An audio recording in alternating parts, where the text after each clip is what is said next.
Hello everyone, today we are going to learn basic Caddirect tutorial how to use Spline command.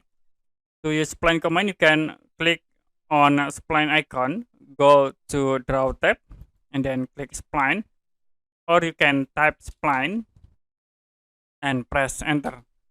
For the first, we need to set for the first point. I will click in here, and then for the second point, I will move to the top here. We can set like for length into 100, and for angle set into 40 degree. So this is for the point. I will move again into here. Can set for the length into 150, and for angle I will set 30 degree like this.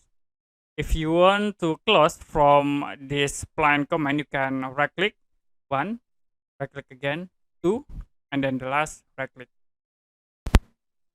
That's it, how to create spline objects with spline command in Caddirect.